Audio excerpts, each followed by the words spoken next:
Nous sommes le 22 janvier 2021 et ce soir, à l'inaccoutumée, si je ne défends pas la veuve, l'orphelin, les mamans contre les PMI, je défends toutes ces organisations, associations qui jusqu'à l'heure ont défendu avec vigueur, avec pugnacité, le monde agricole et donc par conséquent vous-même. Alors, nous allons faire un tour sur cette association, que vous vous rendiez compte exactement de ce que sont ces gens. Je partage donc avec vous. Alors, nous allons sur les pollinisateurs sauvages de Polynice. Vous allez avoir l'expérience ou une idée de ce que font ces gens. Ils défendent, eux, non pas la veuve, mais les abeilles, ces abeilles qui vous permettront de manger ou qui vous permettraient de manger de bons fruits, de bons légumes. Et j'espère que vous nous donnerez, vous leur donnerez un coup de main. Alors, nous allons aller directement sur le document que j'ai fait en collaboration avec ces gens-là, car il était normal que je leur prête secours. Est-ce que je vais pouvoir aller sur la vidéo? Je l'espère. Voilà, nous y sommes.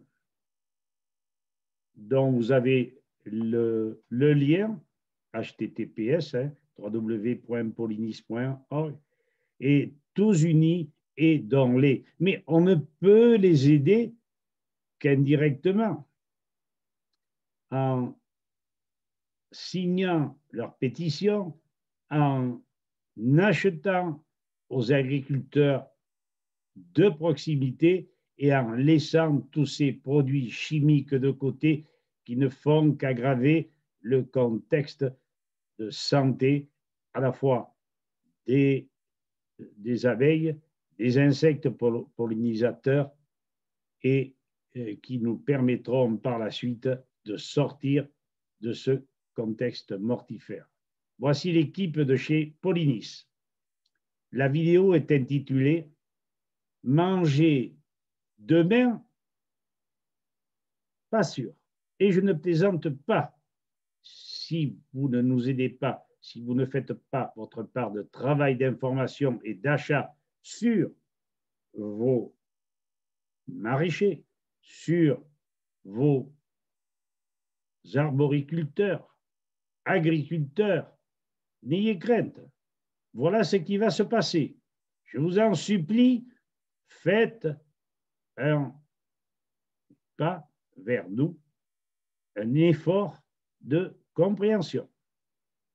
Nous pouvons très facilement, sans être experts, faire un parallèle édifiant entre nos défenses immunitaires et l'équilibre de nos sols agricoles face aux règles précises des lois de la nature qui, déséquilibrées, je parle des équilibres et des règles, par des techniques agricoles lourdes, polluantes et ruineuses, avec toutes sortes de produits chimiques, médicaments, vaccins, en ce qui nous concerne, intrants minéraux et phytosanitaires en agriculture industrielle, vont réduiront à néant le potentiel défensif de l'homme et des sols. Après cela, nous voudrions arrêter les épidémies, les pandémies, mais avec quoi? Nos goûts hier raffinés pâtissent aujourd'hui d'un manque de qualité organoleptique, c'est-à-dire de goût, sur bien des fruits et légumes. Hier l'arôme, aujourd'hui l'insipidité, demain le contingentement des denrées, après-demain notre assiette empoisonnée à fond, et nous n'en sommes pas loin, puis disette et bientôt famine, parce que les peuples ne s'attachent plus à défendre, cultiver, entretenir nos biens les plus précieux, l'agriculture respectueuse du monde vivant. Enfin, nos cultivateurs, nos maraîchers, nos arboriculteurs. Achetez vrai, achetez bio. Appréciez économiquement vos maraîchers, quitte à leur donner un coup de main. Polynice, et voici ce qu'il déclare en sous-titre « Le désastre agricole ». Les années 60 ont connu l'avènement d'un nouveau modèle agricole, l'agriculture intensive, soutenue par les pouvoirs publics, loin de nous respecter, et promue par l'industrie chimique. Ce mode de production promettait de nourrir le monde avec ses monocultures à perte de vue, ses variétés à haut rendement boostées par les intrants, ses sols travaillés par des méthodes dévastatrices. Combien de fois l'a dit l'ingénieur agronome Claude Bourguignon, l'ingénieur agronome Dufumier, j'en passe, Jean Boucher, le maire Boucher, et il y en a tellement bien d'autres. Suivons-les, bon sang, écoutons-les. 60 ans plus tard, le bilan est catastrophique.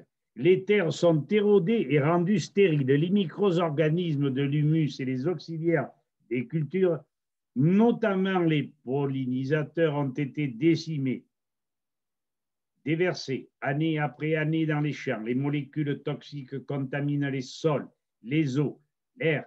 Elles détruisent la biodiversité et rongent les écosystèmes. Les agriculteurs sont pris dans un cercle vicieux pour continuer à produire sur des sols mourants. Ils mettent leurs plantes maladives sous perfusion, abreuvées de toujours plus d'engrais de synthèse et de pesticides. La filière agricole est prise dans l'engrenage de la dépendance à la chimie. Or, la chimie, la nature n'en veut pas. Tandis que les agriculteurs sont les premières victimes de l'exposition à ces substances, devenues un véritable problème de santé publique qui touche l'ensemble de la population. Trouvez-moi, et on fera l'expertise, un homme indemne de pollution, cela m'étonnerait beaucoup.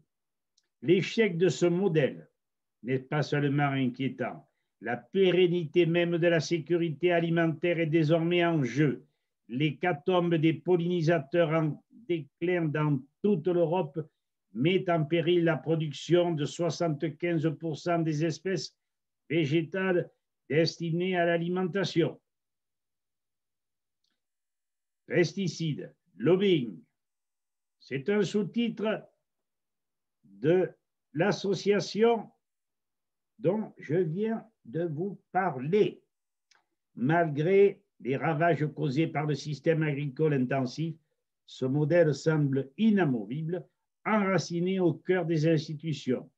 Maintenant, par les subventions européennes via la politique agricole commune PAC, il a permis aux firmes agrochimiques et agroalimentaires de prospérer et d'implanter leur réseau d'influence depuis les années 60. Ces lobbies parviennent à imposer des politiques publiques qui leur sont favorables à Bruxelles, à Paris, comme dans tous les États membres de l'Union européenne.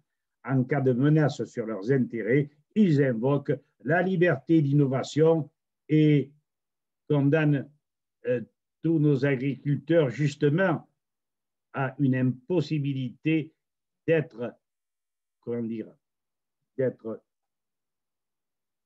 en relation avec leur récolte et être dépendant de leur récolte et surtout pas des graines vendues par ces lobbies. Ils invoquent donc la liberté d'innovation, bloquent les nouvelles méthodes d'évaluation de la toxicité de leurs produits. Il faut lire les livres de Marie-Monique Robin, du poison dans nos assiettes, le procès de Monsanto, Dieu sait si elle en a écrit 3 ou 4. Éric Serralini, Vélo, François Veillerette, Claude Bourguignon et tant d'autres journalistes, biologistes et ingénieurs agro. Le processus d'homologation des pesticides est ainsi entaché de conflits d'intérêts, depuis la conception des directives en vigueur jusqu'au blocage de tests d'abeilles qui permettraient d'éviter la vente de produits dangereux. On peut très bien rééquilibrer les sols à condition d'avoir et la patience, la technique et l'assistance d'ingénieurs agronomes, je le répète, comme Claude Bourguignon. L'inertie actuelle permet de maintenir une agriculture industrielle à bout de souffle, reposant sur le tout pesticide, quel qu'en soit le prix pour la santé et l'environnement. Dans l'impunité totale, ces multinationales continuent à déverser des substances toxiques dans les champs et refusent de payer pour les dégâts considérables qu'elles provoquent. Les tribunaux français se chargent de les absoudre. Et l'on parle de justice en France. Pauvre de nous. Il est devenu urgent de changer notre manière de produire. Les aides et la recherche qui servent aujourd'hui à maintenir à bout de bras ce système moribond devraient être orientées vers la transition agricole et accompagner les agriculteurs vers des alternatives. Les citoyens destinataires des produits de l'agriculture et principaux bailleurs de fonds du système agricole doivent s'emparer au plus vite de ces questions en favorisant la culture en leur sein, je parle dans leur commune et leur département, et les achats locaux. Produire autrement. En 2050, écoutez bien, la population mondiale devrait avoisiner les 10 milliards d'habitants. Selon les tenants de l'agro-industrie, seule l'agriculture conventionnelle et son cortège de pesticides de synthèse devraient nourrir cette population grandissante. Vœu de rêve. En réalité, le modèle agricole actuel qui contamine tous les milieux, stérilise les sols, extermine les insectes et plonge les agriculteurs dans la détresse. En décimant les pollinisateurs indispensables auxiliaires des cultures, il menace même notre sécurité alimentaire. Demain, vous ne boufferez pas à votre faim. Heureusement, en réponse à ce désastre, on assiste en France et ailleurs aux prémices d'une puissante révolution agricole, je le répète, et dont les agriculteurs déterminés ont conçu de nouvelles façons de produire, utilisant de façon optimale les ressources naturelles sans intrants chimiques de synthèse. Polynice va à la rencontre des pionniers de cette révolution et analyse les leviers qui permettraient d'engager un changement de cap vers un modèle agroécologique respectueux des pollinisateurs, des sols, des écosystèmes et des hommes. Françaises, Français, rendez l'appareil à Polynice, allez visiter leur site. Alors, pourquoi ne change-t-on pas immédiatement de ce modèle agricole? Les géants de l'agrochimie avaient l'accord tacite des autorités censés protéger les citoyens, continuent de bloquer toute évolution. Pour faire sauter les verrous de ce système mortifère, il faut réorienter d'urgence les politiques publiques et la recherche scientifique au service de la transition vers les fermes de demain. Cette réorientation ne se fera pas sans votre concours, sans vos achats auprès de vos fermiers, de vos maraîchers, de vos arboriculteurs. Alors, vous avez ici les compléments d'information avec 2 liens, 4 de la part de Dodon et les 2 derniers de la part de Polynice. Moi, je vous ai dit l'essentiel, chers amis. Hein. Maintenant, moi, je ne peux plus rien. Je suis le trait d'union avec ces gens qui se battent pour nous, pour vous. J'espère que vous leur rendrez l'appareil et que vous les visiterez et que vous signerez leur pétition.